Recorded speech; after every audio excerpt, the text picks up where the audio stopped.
Hello बच्चों, मैं दीपराज और फिर एक बार फिर आपका स्वागत है फिजिक्स विद दीप में। दोस्तों, इससे पहले हम लोग प्रकाशिक केंद्र में पढ़े थे दर्पण कोण और आवर्धन क्षमता के बारे में। आज का नेक्स्ट टॉपिक है सूक्ष्मदर्शी। सूक्ष्मदर्शी कैसे काम करता है, इसकी आवर्धन क्षमता क्या होती है, सूक्ष्मदर्शी कितने प्रकार के होते हैं, माइक्रोस्कोप।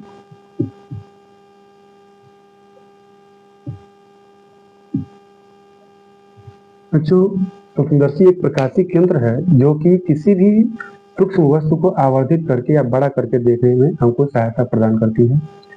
इसके सिद्धांत की बात करें तो हम लोग इसमें या इसके बनावट की बात करें तो इसमें एक उत्तल लेंस लगा होता है जो कि कम फोकस दूरी और छोटे द्वारक का होता है। उस उत्तल लेंस में वस्तु को उत्तल लेंस के सामने वस्तु को उसके प्रकाशिक केंद्र और मुख्य फोकस के बीच में रखते हैं, तब हमको सूक्ष्मदर्शी द्वारा वस्तुएं बड़ी दिखाई देती हैं। जैसा कि आप लोग जानते हैं, उत्तल लेंस में प्रतिबिंब बनने की इमेज फॉर्मेशन की कुल 6 स्थितियां होती हैं, जिसमें से एक स्थिति होती है जब वस्तु उत्तल लेंस के प्रकाशिक केंद्र और मुख्य फोकस के बीच स्थित हो। जैसे ये एक उत्तल लेंस और ये इसका प्रिंसिपल एक्सिस मुख्य अक्ष, ये इसका प्रिंसिपल फोकस मुख्य फोकस और ये इसका हो गया ऑप्टिकल सेंटर। बच्चों, मान लेते हैं यहाँ पर कोई ऑब्जेक्ट रखा गया है ए बी, जिससे दो लाइट रेज निकलती हैं। एक light rays parallel to the principal axis जो कि होकर के जाएगा मुख्य फोकस से, तो ये एफ डैश से होकर के चला गया आफ्टर रिफ्रैक्शन, अपवर्तन के बाद एक प्रकाश किरण प्रकाशिक केंद्र से और ये सीधे ऐसे निकल जाएगा। ये दोनों प्रकाश किरणें इस प्रकार से आगे निकल जाएंगी और ये वास्तविक किरणें जैसे जैसे आगे बढ़ेंगी वैसे वैसे इनके बीच का गैप बढ़ेगा और गैप बढ़ने के कारण ये आगे इमेज नहीं बना पाएंगी। लेकिन जैसे यहाँ से देखा जाएगा तो ऐसा अपीयर होगा, प्रतीत होगा ऐसे ये प्रकाश किरणें कहीं पीछे जाकर के मिल रही हैं और जहां पर ये प्रकाश किरणें पीछे जाकर के मिलेंगी वहीं पर वस्तु का प्रतिबिंब बनेगा। ये हो जाएगा ए डैश ए डैश और ये बी डैश।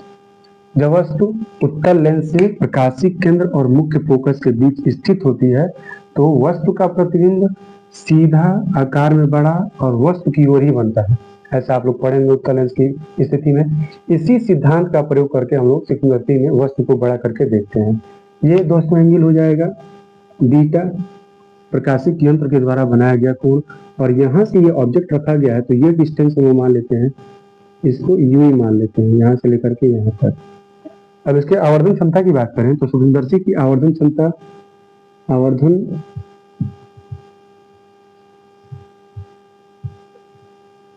क्षमता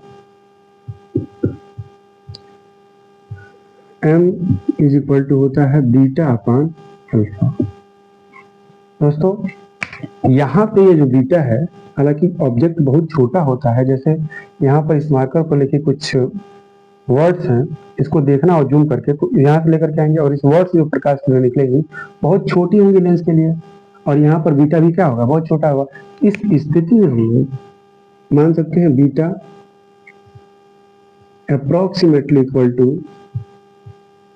tan बीटा, और tan बीटा बराबर क्या होता है, perpendicular upon base.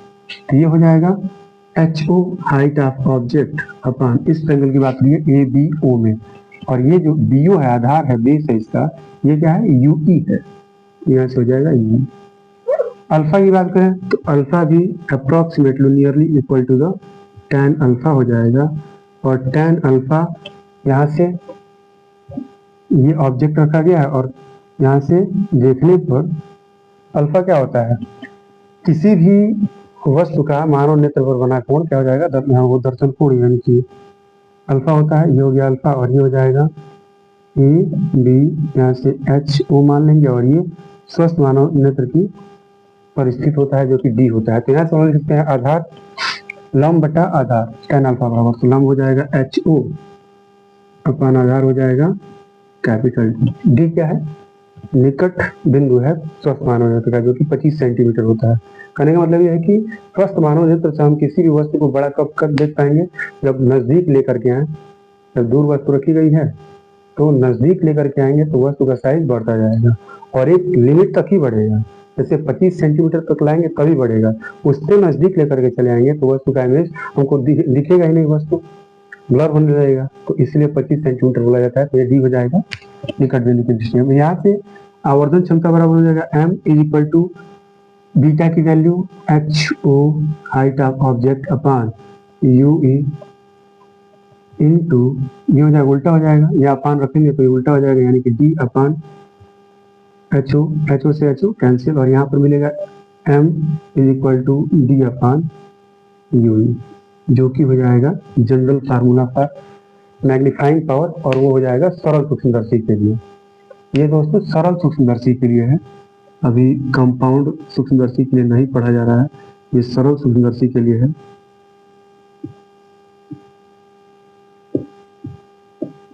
Simple magnifier के लिए है आवर्धन क्षमता। इसमें भी दो केस बनेंगे। पहला, जब वस्तु का प्रतिबिंब स्पष्ट दृष्टि की न्यूनतम दूरी यानी कि डी पर बने, तो जब डी पर बनेगा तो यहाँ से 1/f लेंस सूत्र से लिख सकते हैं, 1/f is equal to 1/b minus 1/u, और ये किसके लिए है, तो उत्तल लेंस के लिए है, तो यहाँ पर लिखा जा सकेगा VE और ये हो जाएगा UE। हालांकि UE इसी साइड है, तो चिन्ह परिपाटी नियम के अनुसार ये UE का मान किसमें आएगा, माइनस में आएगा। यहाँ से हम लोग माइनस, और ये VE है, ये भी इमेज इसी साइड बन रहा है, तो ये भी किसमें आएगा, माइनस में आएगा। और VE मतलब लेंस से प्रतिबिंब की दूरी कितनी है, तो ये स्पष्ट दृष्टि की न्यूनतम दूरी पर बन रहा है, यानी कि DE बराबर हो जाएगा VE बराबर हो जाएगा D। यहाँ से FE इज इक्वल टू ये हो जाएगा माइनस D, और ये माइनस माइनस प्लस हो जाएगा, और यहाँ पर हो जाएगा 1/u। इसको अगर ट्रांसपोज कर दें तो यहाँ से हमको मिलेगा 1/UE is equal to 1/FE, और ये माइनस करेगा तो प्लस हो जाएगा 1/D। दोनों तरफ D से गुणा कर दें हम लोग तो ये हो जाएगा D/UE is equal to D/FE, और प्लस D से D कैंसिल हो जाएगा, यहाँ पर हो जाएगा 1। ये हो जाएगा D बराबर UE की वैल्यू। अब ये D बराबर UE की वैल्यू इस इक्वेशन में पुट कर दें तो पुट करने पर हमको मिलेगा m D अपान की जगह पर हो जाएगा 1 प्लस D अपान FI। ये हो जाएगा स्पष्ट दृष्टि की न्यूनतम दूरी के लिए, जब प्रतिबिंब बने तब आवर्धन क्षमता तब के लिए हो जाएगी। दूसरा केस नंबर फर्स्ट है ये। सेकंड केस, जब वस्तु का इमेज अनंत दूरी पर बने। अनंत दूरी पर बने मतलब कि VE बराबर इनफाइनाइट, UE बराबर हो जाएगा, यहाँ से लेंस सूत्र से हम लोग रखेंगे जब वैल्यू, तो 1/FI इज इक्वल टू हो जाएगा 1/B माइनस, और ये 1/UE। केस नंबर सेकंड है दोस्तों ये। यहाँ से माइनस माइनस प्लस मिलेगा, और B की वैल्यू इनफाइनाइट है, मतलब प्रतिबिंब अनंत दूरी पर बन रहा है, तो ये 1/FE इज इक्वल टू हो जाएगा 1/UE, यानी कि 1/FE किसके बराबर है, 1/UE के बराबर है।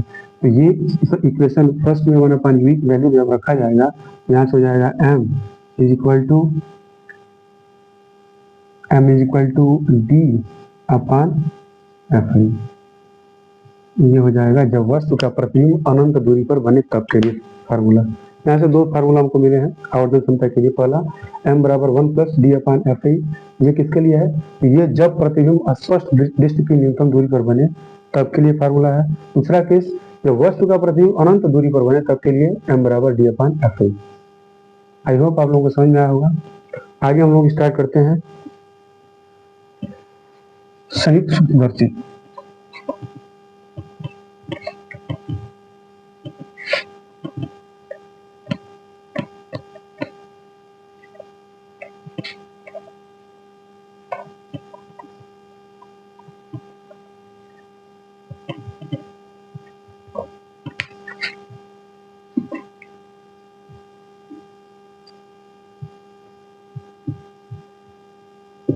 संयुक्त सूक्ष्मदर्शी।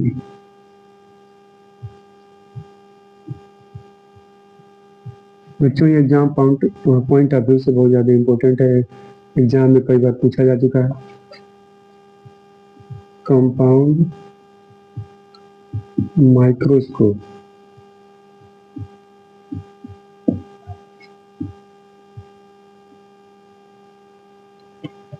दोस्तों इसका हो जाएगा, ये एक ऐसा प्रकाशीय यंत्र है जो कि अत्यंत सूक्ष्म वस्तुओं को आवर्धित करके देखने में इसका प्रयोग किया जाता है। इसमें संयुक्त इसलिए बोला जाता है क्योंकि इसमें कई मतलब कि दो उत्तल लेंस लगे होते हैं।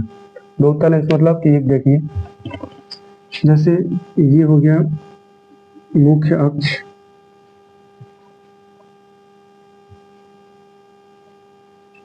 और यहाँ पर एक लेंस होता है उत्तल लेंस जो कि छोटे द्वारक का होता है। छोटे द्वारक कम फोकस का एक लेंस होता है, और ये इसका मुख्य फोकस FO मान लेते हैं क्योंकि ये वस्तु की ओर होता है ये लेंस, इसीलिए इसको ऑब्जेक्टिव लेंस यानी कि अभिदृश्यक लेंस बोला जाता है। अभिदृश्यक लेंस, अभिदृश्यक लेंस बोलते हैं इसको। और ये वस्तु की ओर होता है, मतलब वस्तु इस साइड रखी जाती है, बेलनाकार नली होती है इसमें, जिसमें दो लेंस लगे होते हैं, एक वस्तु की ओर जिसको अभिदृश्यक लेंस बोला जाता है, और एक जहां से हम लोग देखते हैं वस्तु को, नेत्रिका लेंस, नेत्र की ओर जो होता है, जिसको आई पीस बोला जाता है। तो यहाँ पर वस्तु को मुख्य फोकस, मतलब ये अभिदृश्यक लेंस है, मुख्य फोकस से थोड़ा सा बाहर रखते हैं, और जब बाहर रखा जाएगा तो इसका प्रतिबिंब यहाँ से एक प्रकाश किरण यहाँ से मुख्य फोकस होकर के जाएगा, FO डैश मान लेते हैं। O इसलिए क्योंकि अभिदृश्यक लेंस का अभिदृश्यक लेंस है, इसीलिए ऑब्जेक्टिव लेंस, इसलिए यहाँ पर O लिखा गया है। ये इसका मुख्य फोकस, और मुख्य फोकस से बाहर कोई वस्तु A भी रखी गई है, जिससे कि दो प्रकाश किरण निकल रही है। एक प्रकाश किरण मुख्य अक्ष के समांतर, और समांतर होगी तो आफ्टर रिफ्रैक्शन ये मुख्य फोकस होकर के ऐसे सीधे निकल जाएगी। दोस्तों दूसरा प्रकाश किरण ले लेते हैं हम लोग प्रकाशिक केंद्र से इस प्रकार से, काफी ज्यादा बड़ा हो जाएगा ये, एक बार और इसको साफ करके बना दें, इसको छोटा बनाना पड़ेगा नहीं तो ये काफी ज्यादा बड़ा हो जाएगा।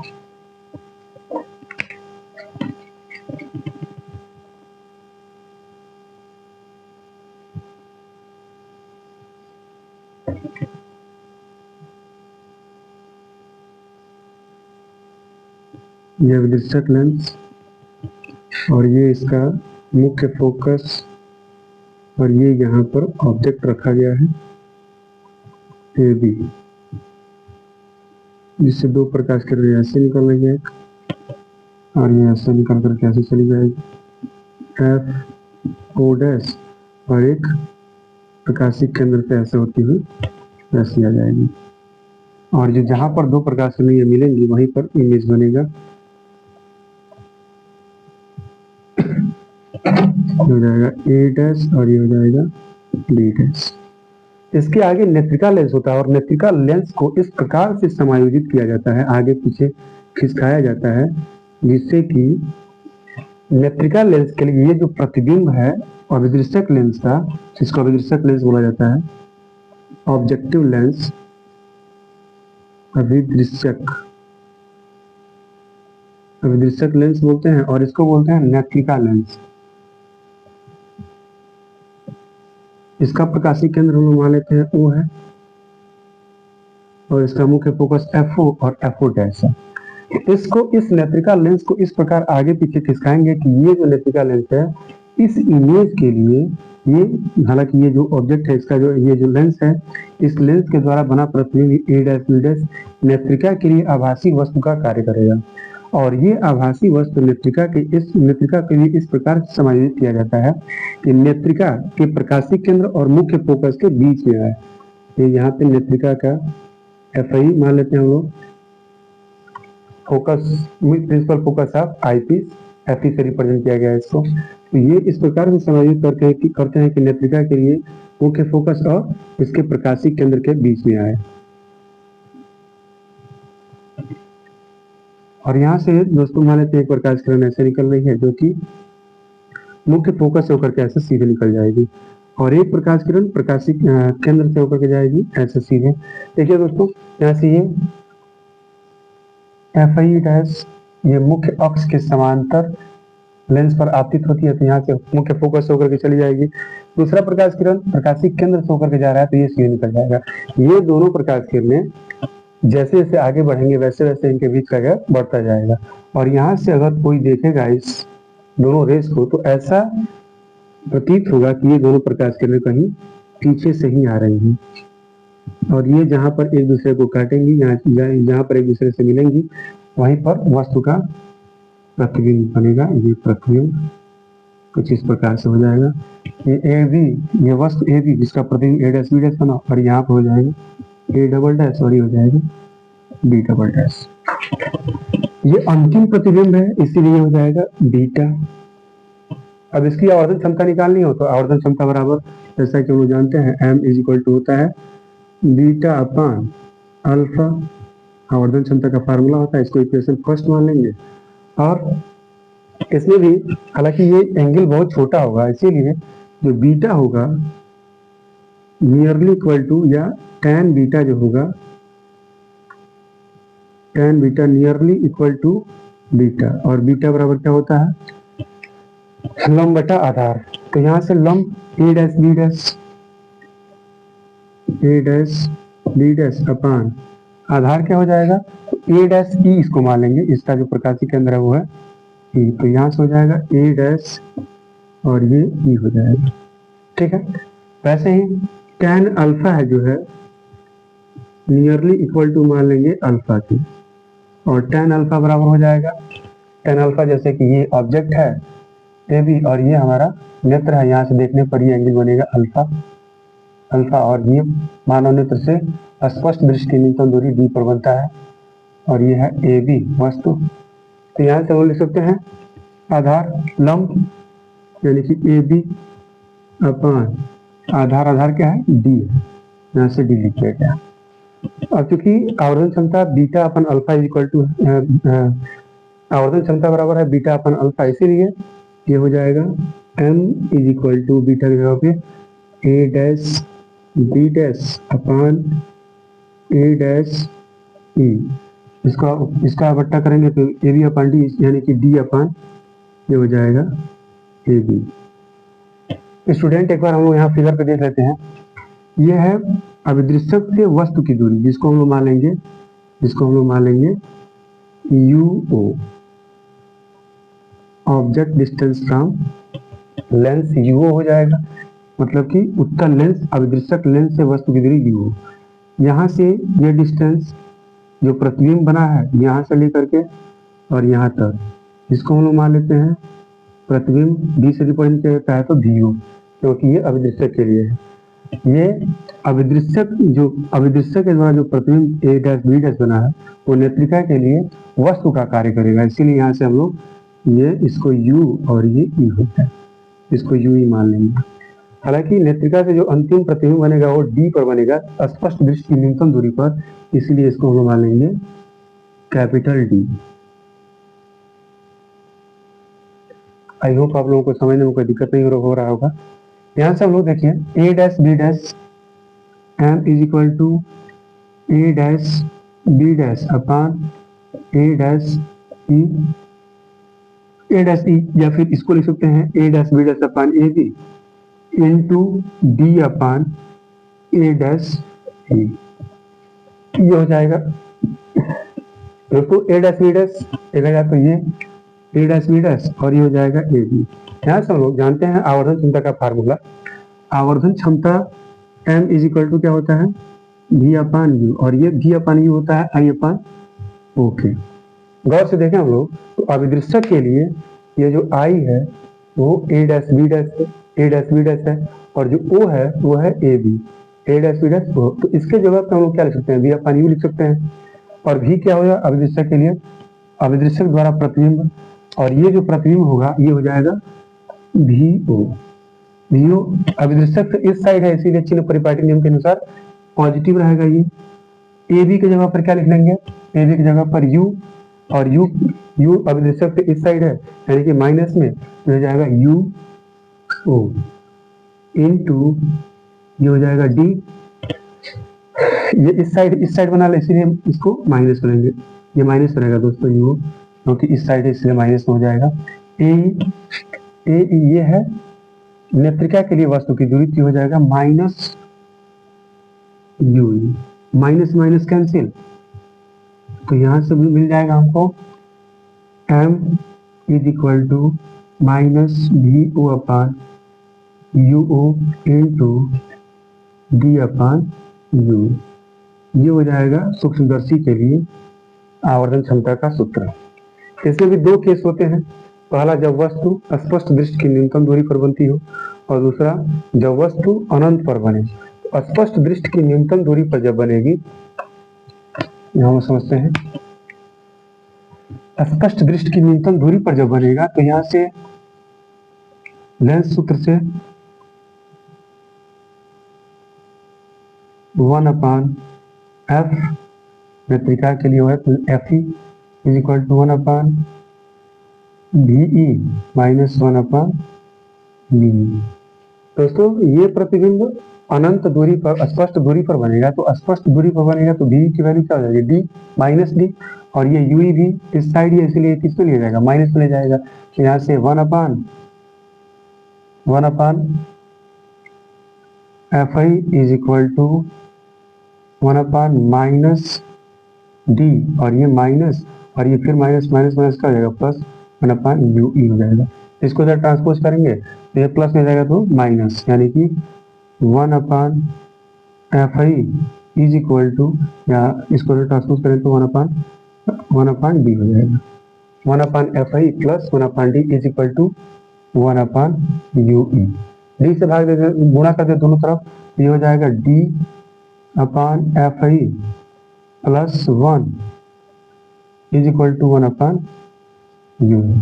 अब ये 1/D होगा, डी से गुणा कर किया जाएगा दोनों तरफ, तो ये D/UE का मान इस इक्वेशन में रखा जाएगा। तो स्पष्ट दृष्टि की न्यूनतम दूरी के लिए ये हो जाएगा m is equal to minus VO/UO into D/U की जगह पे D/FI प्लस 1। ये हो जाएगा जब प्रतिबिंब स्पष्ट दृष्टि की न्यूनतम दूरी पर बने तब के लिए। Case first. केस सेकंड निकालना हो तो केस सेकंड निकालने के लिए यहाँ से जब वस्तु अनंत दूरी पर बने, यानी कि अनंत दूरी पर बनेगा, यानी केस सेकंड, ये केस फर्स्ट था। केस सेकंड में जब अनंत दूरी पर वस्तु का प्रतिबिंब बनेगा तो यहाँ से VE बराबर हो जाएगा इनफाइनाइट। इनफाइनाइट होगा तो लेंस सूत्र से लिखेंगे हम लोग 1/FE is equal to 1/VE minus 1/UE। यहाँ पर भी UE की वैल्यू माइनस ले जाएगी, क्योंकि चिन्ह परिपाटी नियम के अनुसार नेत्रिका से इस ओर है, आपतित किरण की दिशा के विपरीत दिशा में सभी दूरियां ऋणात्मक चिन्ह के साथ ली जाती हैं। इधर की सभी दूरियां यानी कि नेत्रिका के लिए वस्तु की दूरी माइनस में ली जाएगी, और यहाँ पर पहले से ही माइनस है तो माइनस माइनस प्लस हो जाएगा, और ये VE की वैल्यू इनफाइनाइट, क्योंकि प्रतिबिंब अनंत दूरी पर बन रहा है। यहाँ से FI 1/FI is equal to हो जाएगा 1/इनफाइनाइट, और ये प्लस 1/U हो जाएगा। यहाँ से हमको मिल जाएगा 1/FI is equal to 1/UE। यहाँ से